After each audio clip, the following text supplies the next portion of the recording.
and welcome to this ultimate guide in backdrop selection for model railway. This video is sponsored by TrainShop. TrainShop is a well-assorted shop for model railway in south of Stockholm in a place called Stuvsta. TrainShop aims to offer the lowest price in Europe for Marklin items and make every delivery same day as ordered. TrainShop has a huge inventory of especially Marklin brand, including hard-to-find collector's items. I've ordered my entire Marklin system for this new layout from TrainShop, so please consider TrainShop for your next locomotive purchase. Well, how about this with backdrops then? Well, backdrops, as you see now, I have a light blue or sky blue background on my model railroad here, which I've built during the week which has passed. But there are more to it than just have it a background with some scenery behind your model railroad. And we're going to look at this because a backdrop can also be used for several other purposes. So what you see here is probably the most common use of a backdrop, where you put it on the walls behind your layout to kind of extend the perspective of the landscape of your model railway. Another common use for a backdrop is as a divider, and then you divide your model railroad into different segments or different sections, like in this case here. Here we have a peninsula coming out, and put a backdrop across that so you get one landscape on one side and another landscape on the other side. So thereby you get twice the length of the same peninsula.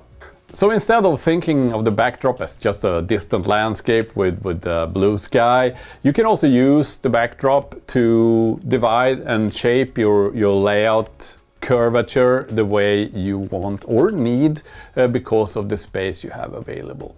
And then the next question comes around, and that is if you're going to paint the backdrop or if you're going to buy a ready-made printed paper type backdrop. And I made a tutorial some years ago. I'm putting up a link to it. It's all about how to succeed with the printed paper type backdrops to avoid wrinkles, bubbles, and also what to think of when applying such backdrop to your layout. I would say a rule of thumb, because this is also has a lot to do with how much work you want to put in and what your skill sets are, but in general, I would say that if your layout is deeper, so it's further from the front end of the layout to the backdrop than, I would say, 40 centimeters. And if you don't have any tracks next to the back wall, we'll say the backdrop, then a printed backdrop will definitely do the job for you. It will work beautifully. But if you have a more narrow type layout, like a shelf layout, or you have tracks running very close to the back wall, then a printed backdrop is maybe not the optimal choice, because it will not look all that good. Then instead you need to paint it. And on my first layout, or the previous one I did back in the other location, I painted it. So then I started to paint like this, which is a kind of blue sky. And then I wanted to paint also kind of distant trees on the horizon, just to give a kind of feeling that there's a landscape beyond the model railway. And I also looked at this video on YouTube, which called what's called how to paint fluffy clouds. It looked really simple, but man, it was like impossible. I tried for 2 days to paint those fluffy clouds, and so I would say that keep it really simple. If you're not an artist skilled with a paintbrush, keep your painting to the minimum, because it's not easy. It's not easy. And also, if you consider to paint, I would say, the landscape part as well as the sky, It's kind of easy to paint the trees and then, you know, cover it with a very transparent white cover and then next layer of trees. It looks beautiful. It's not that tricky actually, but the tricky part is where to put the horizon, you know, in this backdrop, and that is really tricky. You have to really have a good eye for this before you get started. So again, if you're not an artist and really skilled with your paintbrush and the perspective and everything, I cannot recommend this. So instead, if you have a kind of narrow model railway like I have here now, you will probably be best off using the method I'm going to present in this video, which is kind of simple, but it definitely does the trick. So let's get started. The work starts with fixing a number of brackets to the plywood. The reason for using these type of brackets is because I want my backdrop to be removable. As you might remember from previous episodes, this layout is dividable into sections so it can be transported. And the idea here with these brackets is that you just lift the backdrop straight up, and then the backdrop is a separate item. So now all the brackets are in place. All we need to do now is to have the spacers, which will make up the space between the front and the back of the backdrop. You see these type of boards. They have one side which is suitable for painting, which is all smooth, whilst the other one is kind of a coarse board side. So I'm temporarily fixing these joiners with the screws. The screws will, as soon as the glue has set, be removed, and then I sand both sides of the board so it's smooth. So now I have the spacers in place. I've sanded away all the burr coming from the screws and also from the sewing process. So then I apply glue on the spacers, also on this side. And of course the reason for doing that is because we're gonna fit now the front side of the backdrop here. So here it comes. See, I made a cutout here for the main line, which goes through the backdrop and continues out on the back side.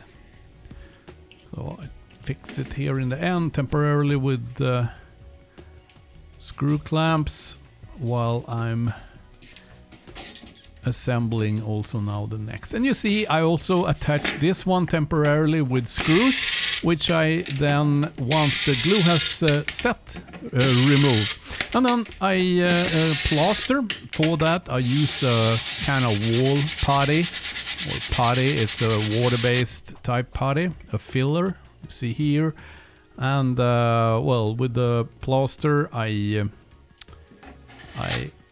remove all irregularities in the wall, because they will show through the paint. So it's very important to make this part of the job carefully, otherwise the end result will not look all that good. So I'm starting out by painting the entire backdrop in a white paint. It's a matte water-based paint used to paint the ceilings when you redecorate at home. And I apply this using a roller brush. Once I have applied the paint on the surface, I smoothen it out using a wide, soft, flat paintbrush. So one can say that I apply the paint using the roller, but I kind of spread it with the paintbrush. And as we proceed through this, I will of course then paint it in blue, and then I will use a darker blue color on top and a lighter blue towards the horizon, because that is typically what it looks like if you look a sunny day outside. So I ordered a blue, sky blue color from my local vendor of paint, and this is also a matte blue paint, and as you see it's maybe a bit dark blue here. You see also on the top it's still darker than what you have very far up, so I actually mixed it with 50% white, and then I ended up in this color instead. And if let's compare it with another backdrop I have. This is from Swiss, I think, and if you compare now, we're pretty close with this which is mixed with 50% white. So then I want to duplicate that, so here comes the blue paint and then equal amount white paint. So I mix this to a uniform light blue shade. And as you see here, my backdrop is 60 centimeters tall. So this roller is 10, so I have 6 bands of blue from top to bottom to go for. So here comes the uppermost one, which is the darkest blue, which I will paint. So I paint like 1.5–2 meters with this roller, and then I smear it out or smoothen the surface using the paintbrush. Now for the next band of blue, I add a portion of white. This is like 1/2 deciliter. So now I have a kind of more light blue color than the previous band over it. And then I again smoothen the paint out using a standard wide soft paintbrush. And besides from that, I also create a transition between the two bands with the paintbrush. Then I take the next band, of course, and then I add another 1/2 deciliter of white, and we again have a lighter blue.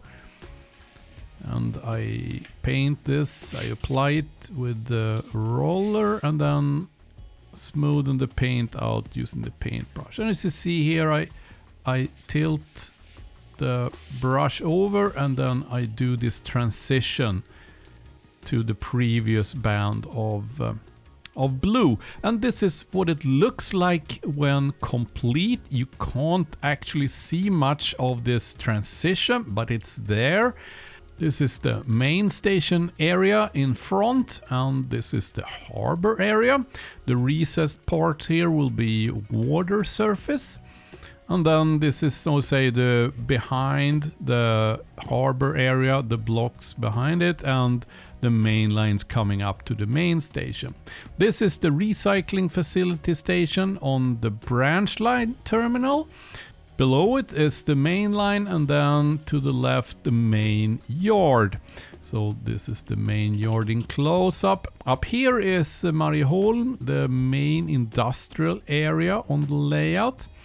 And you also see the branch line towards the backdrop. Let's now take a ride with this camera train around the layout with the backdrop in place. So now we're entering the backside, so to say. We're passing by the main yard here, and there will be a kind of hill up to the branch line to the right. And now we're passing the main yard, and then the train approaches the ramp going down to the shadow station. Coming back from the shadow station, we're approaching again the starting point for this round trip, mainly the main station. I want to show you a thing you can do with this type of simple backdrop with only blue color. So what I've done here, because a very typical scene here in Gothenburg is the oil harbor.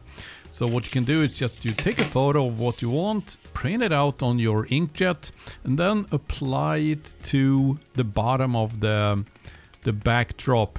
And of course now I have plywood between this locomotive and this backdrop, but as you see, it's a stunning effect and really easy to make. All right. So now the blue backdrop is in place, and I'm ready to go ahead and make first pieces of the landscape. So that will happen now in the next video coming up. Thank you very much for watching this video. I hope you have use for the information provided about backdrops and how you can use it, besides from just having a photographic sky with some distant landscape.